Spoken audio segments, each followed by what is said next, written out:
اس دنیا کے سائنسدان کا کہنا ہے کہ رات کو 3 بجے میں نے ایک حیران کن راز دیکھا۔ کیا آپ بھی 3 بجے اٹھ کر دیکھو، کوئی ہے جو اس دنیا۔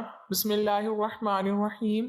اللہ تعالیٰ نے انسان کو اس دنیا میں اپنی عبادت، معرفت اور پہچان کروانے کے لیے بھیجا ہے، تاکہ وہ اللہ تعالیٰ کی عبادت اور بندگی کر کے اس کو راضی کر لے اور پھر آخرت کی ہمیشہ ہمیشہ کی زندگی عیش و عشرت اور راحت آرام میں بسر کرے۔ یہی وجہ ہے کہ حضرات انبیاء، صحابہ کرام، تابعین، تبع تابعین اور ائمہ مجتہدین نے اپنے تمام شعبہ زندگی کے ہر وقت اور ہر لمحے میں اس عظیم مقصد کو اپنے سامنے رکھا۔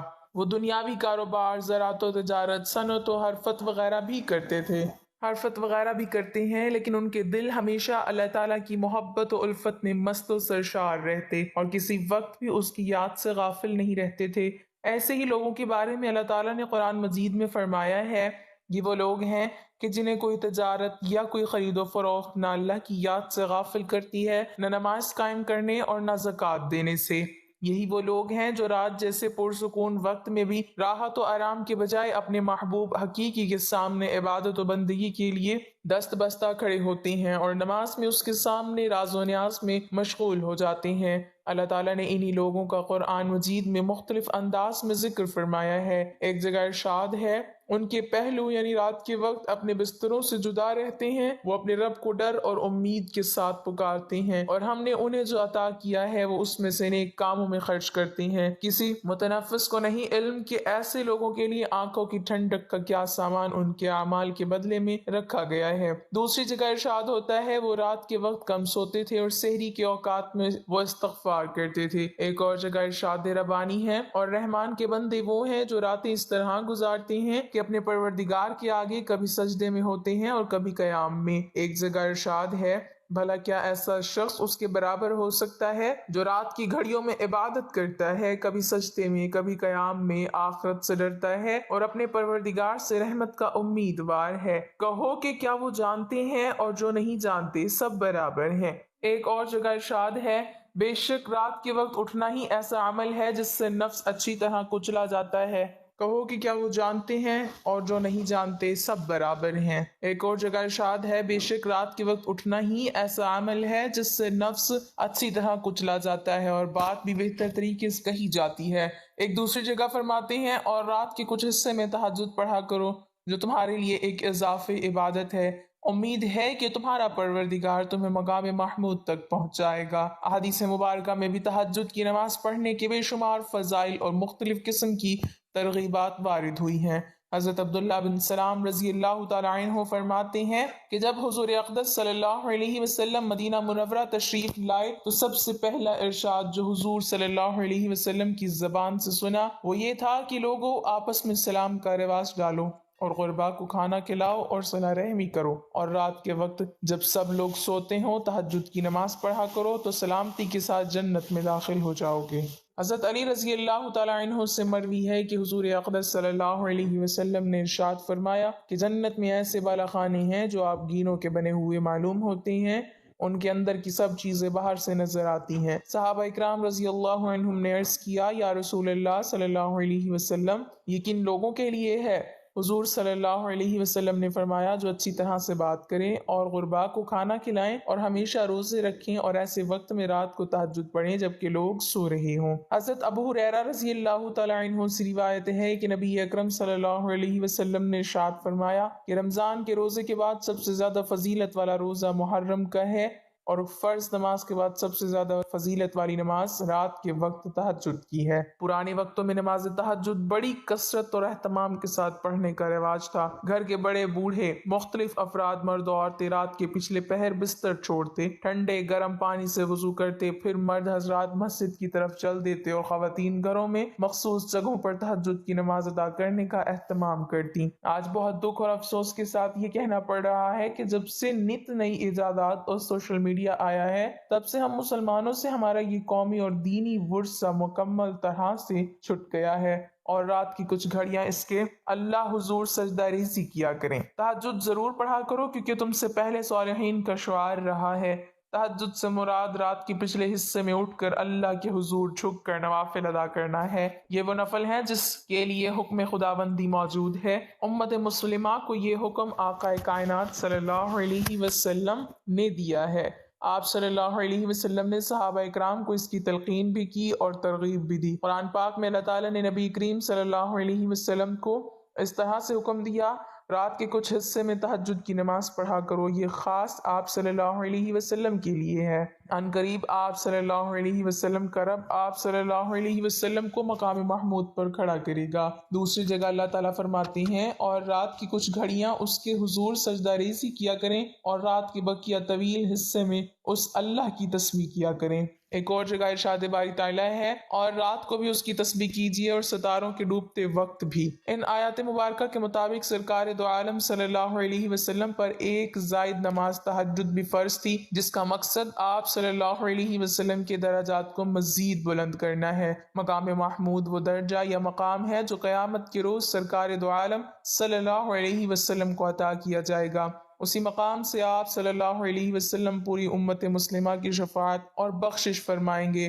بعض مفسرین نے یہ بھی لکھا ہے کہ تہجد نفل عبادت ہے جو نہ تو نبی کریم صلی اللہ علیہ وسلم پر فرض تھی اور نہ ہی امت رسول صلی اللہ علیہ وسلم پر۔ امت کے لیے اس کا درجہ نفل کا ہے۔ احادیث رسول صلی اللہ علیہ وسلم میں اس کی بے حد فضیلت بیان کی گئی ہے۔ نفل نمازوں میں یہ اللہ کی پسندیدہ ترین عبادت ہے۔ نماز تہجد کا اصل وقت رات کا آخری پہر ہے۔ اس میں کم سے کم 2 رکعت اور زیادہ سے زیادہ 12 رکعت ادا کی جاتی ہیں۔ اگر رات کو اٹھ کر نماز پڑھنے کی ہمت نہ ہو تو عشاء کی نماز کے بعد بھی چند رکعت تہجد کی نیت سے ادا کی جا سکتی ہیں، مگر اس سے ثواب میں کمی آ جاتی ہے۔ دیگر نفل نمازوں کی طرح تہجد کے نوافل بھی گھروں میں پڑھنا افضل ہے اور یہ 2 رکعت کر کے ادا کیے جاتے ہیں۔ تہجد کی نماز سنت ہے اور یہ وہ نفل ہے جو تمام نفلی نمازوں پر بھاری ہیں۔ نبی کریم صلی اللہ علیہ وسلم نے ہمیشہ ان کا اہتمام فرمایا اور اپنے صحابہ اکرام رضی اللہ عنہم کو بھی اس نماز کی تلقین فرمائی۔ آپ صلی اللہ علیہ وسلم کا ارشاد گرامی ہے کہ تہجد ضرور پڑھا کرو کیونکہ وہ تم سے پہلے صالحین کا شعار رہا ہے۔ یہ تمہارے رب کا قرب حاصل کرنے کا خاص وسیلہ ہے۔ یہ گناہوں کے برے اثرات کو مٹانے والی اور گناہوں کو روکنے والی ہے۔ اس بارے میں سورہ آل عمران کی آیت نمبر 113 تا 115 میں فرمان الہی ہے کہ سارے کے سارے یکساں نہیں بلکہ ان اہل کتاب میں ایک جماعت حق پر رہنے والی ہے جو راتوں کے وقت بھی کلام اللہ کی تلاوت کرتے ہیں اور سجدے بھی کرتے ہیں۔ یہ اللہ اور قیامت پر ایمان بھی رکھتے ہیں، بھلائیوں کا حکم دیتے ہیں اور برائیوں سے روکتے ہیں، بھلائی کے کاموں میں جلدی کرتے ہیں۔ یہ نیک بخت لوگ ہیں، یہ جو کچھ بھی بھلائیاں کریں ان کی ناقدری نہیں کی جائے گی اور اللہ پرہیزگاروں کو خوب جانتا ہے۔ سرکار دو عالم صلی اللہ علیہ وسلم نے فرمایا، فرض نمازوں کے بعد سب سے افضل درمیانی رات کی نماز تہجد ہے۔ ایک اور حدیث مبارک میں آیا ہے کہ اللہ رات کے آخری حصے میں بندے کے زیادہ قریب ہوتا ہے، بس اگر ہو سکے تو ان بندوں میں سے ہو جاؤ جو اس مبارک وقت میں اللہ کو یاد کرتے ہیں۔ سرکار دو عالم صلی اللہ علیہ وسلم نے ارشاد فرمایا کہ اللہ رات کے آخری تہائی حصے میں آسمان سے دنیا کی طرف نزول کر کے فرماتا ہے، کون ہے جو مجھ سے مانگے اور میں اسے عطا کروں؟ کوئی ہے جو مجھ سے بخشش اور مغفرت طلب کرے کہ میں اس کو بخش دوں؟ نماز تہجد دراصل قبولیت دعا کا وقت ہے۔ اس وقت جو بھی مانگا جائے اللہ دنیا اور آخرت میں ضرور عطا فرمائے گا۔ آیات قرآنی اور احادیث رسول صلی اللہ علیہ وسلم کی روشنی میں نماز تہجد نفل عبادت ہے، دیگر نفل عبادت میں سب سے افضل ہے۔ اس کا درجہ فرض نماز کے بعد سب سے افضل ہے۔ اسلام میں کوئی بھی کام بے مقصد نہیں کیا جاتا۔ جس طرح دنیاوی کاموں کا کوئی نہ کوئی مقصد ہوتا ہے، اسی طرح نفل عبادات بھی کسی مقصد کے لیے کی جاتی ہیں۔ رات کو اٹھ کر تہجد کو قائم کرنے کی بہت سی برکات و فضیلتیں ہیں۔ ناظرین، ایک سائنسدان نکولا ٹیسلا بہت بڑے سائنسدان ہیں۔ آج ہماری سائنس نکولا ٹیسلا کی تحقیق کے بنا کچھ بھی نہیں ہے، لیکن کیا آپ کو پتہ ہے کہ نکولا ٹیسلا کو اتنی کامیابی کس طرح حاصل ہوئی؟ نکولا ٹیسلا کی کامیابی اور ان کی انٹیلیجنس کے راز ان کی سونے کی وہ عادتیں تھیں جسے وہ اپنا کر ایک کامیاب انسان بنے تھے۔ ناظرین، آپ کو جان کر بہت ہی حیرانی ہوگی کہ نکولا ٹیسلا پوری رات میں صرف 2 گھنٹے ہی سویا کرتے تھے اور دن میں تھک کر کچھ دیر آرام کیا کرتے تھے۔ ان کا کہنا تھا کہ اپنے کام کی اسی روٹین کی وجہ سے وہ اپنی سبھی ریسرچوں کو بھرپور سکون اور قوت کے ساتھ کر پاتے ہیں۔ ناظرین، جو لوگ اس وقت اٹھتے ہیں اور عبادت کرتے ہیں یا اپنے کاموں میں لگ جاتے ہیں، انہیں اپنے جسم کے اندر عجیب سی انرجی اور طاقت کا احساس ہوتا ہے۔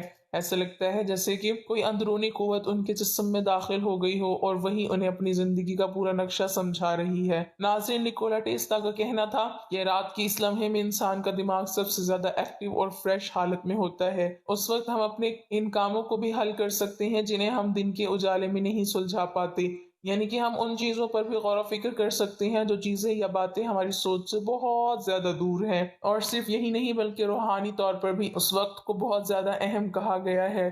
اسلام میں بھی اس وقت کی بہت زیادہ فضیلت ہے۔ کہا گیا ہے کہ یہ وہ وقت ہے جب ہماری جسمانی دنیا اور روحانی دنیا کے بیچ کا پردہ ہٹ جاتا ہے، وہی پردہ جس پردے کی وجہ سے ہماری جسمانی دنیا روحانی دنیا سے الگ ہے۔ اللہ اس وقت اس پردے کو ہٹا دیتا ہے اور ان دونوں دنیاؤں کے بیچ کا راستہ کھل جاتا ہے۔ نیکولا ٹیسلا کا کہنا تھا کہ کوئی ایسی طاقت ضرور ہے جو اس پوری کائنات کو کنٹرول کر رہی ہے، یعنی کہ یہ کائنات خود بخود نہیں چل رہی، اس کو کوئی چلا رہا ہے۔ یہی طاقت انرجی کی شکل میں پوری کائنات کے اندر بکھری ہوئی ہے۔ اسی راز کو جاننے کے لیے نیکولا ٹیسلا نے کئی سارے مذہب کو پڑھا۔ ناظرین، آپ غور کریں گے تو آپ کو پتہ چلے گا کہ قرآن اور حدیث کے اندر کئی جگہوں پر اس وقت کے حوالے سے اشارے موجود ہیں جس میں بتایا گیا ہے کہ صبح کے 3 بجے کا یہ وقت بہت ہی اہم وقت ہے جس میں اللہ کی عبادت کر کے ہم ہر کامیابی کو حاصل کر سکتے ہیں، اور اس بات کو نیکولا ٹیسلا بہت اچھی طرح سے سمجھ چکے تھے۔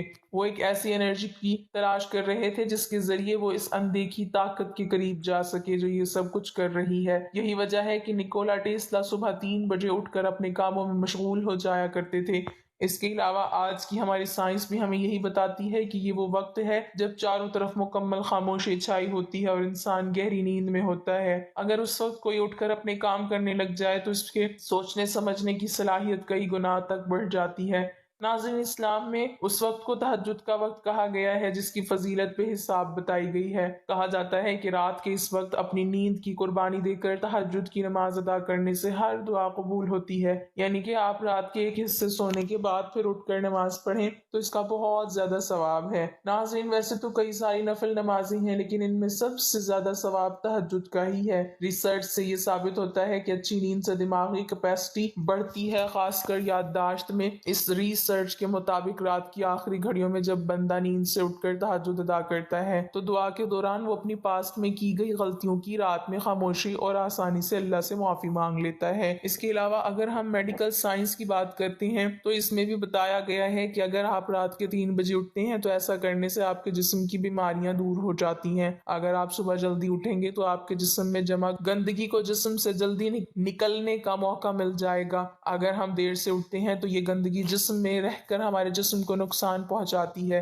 اس کے علاوہ اس کی وجہ سے ہماری کڈنی کو بھی بہت زیادہ نقصان ہوتا ہے۔ جب آپ صبح اٹھ کر آکسیجن سے بھرپور صبح کی تازہ ہوا میں سانس لیتے ہیں تو اس سے آپ کے پھیپھڑے اور دماغ تر و تازہ ہو جاتے ہیں۔ اس کے علاوہ حدیث میں ذکر کیا گیا ہے کہ یہ رات کا وہ پہر ہے جب اللہ ہماری اس دنیا کے آسمان پر نزول فرماتا ہے اور اعلان کرتا ہے کہ ہے کوئی جو ایسا جو اس وقت مجھ سے دعا کرے اور میں اس کی دعا کو قبول کروں۔ اب آپ اندازہ لگا سکتے ہیں کہ نیکولا ٹیسلا کس طاقت کے بارے میں ذکر کر رہے تھے اور وہ طاقت کون سی تھی۔ یہ وقت ایک انسان کی زندگی کا بہت ہی اہم وقت ہے۔ رات میں اٹھ کر نماز پڑھنا اور دعا کرنا انسان کو اپنی زندگی کے ویژن گولز پر فوکس کرنے کا موقع دیتا ہے۔ یہ دل کو سکون فراہم کرتا ہے اور دن بھر کی پریشانی سے نکلنے میں مدد کرتا ہے۔ ناظرین، ویسے تو تہجد کی نماز ہمارے اوپر فرض نہیں ہے لیکن ہمارے اور آپ کے پیارے آقا حضرت محمد مصطفیٰ صلی اللہ علیہ وسلم اس نماز کو پابندی سے ادا کیا کرتے تھے، اس لیے یہ ہمارے لیے سنت ہے جس کو ہم ادا کر کے کامیاب زندگی گزار سکیں گے۔ اللہ ہمیں نوافل سے اپنا قرب عطا فرمائے اور ہمیں اپنے مقرب پسندیدہ بندوں میں شمار کر لے جن کی راہ مستقیم پر چلنے کا وہ اپنی لاریب کتاب میں ہمیں خود حکم فرماتا ہے۔ اللہ ہمیں اخلاص سے اپنی بارگاہ کے سجود قیام کی دولت عطا فرما دے اور ہماری انفرادی و اجتماعی مشکلات کو اپنے حبیب کریم صلی اللہ علیہ وسلم کے طفیل آسان فرمائے، آمین۔ ناظرین، کمنٹ باکس میں اللہ تعالیٰ کے 99 ناموں میں سے ایک نام ضرور ٹائپ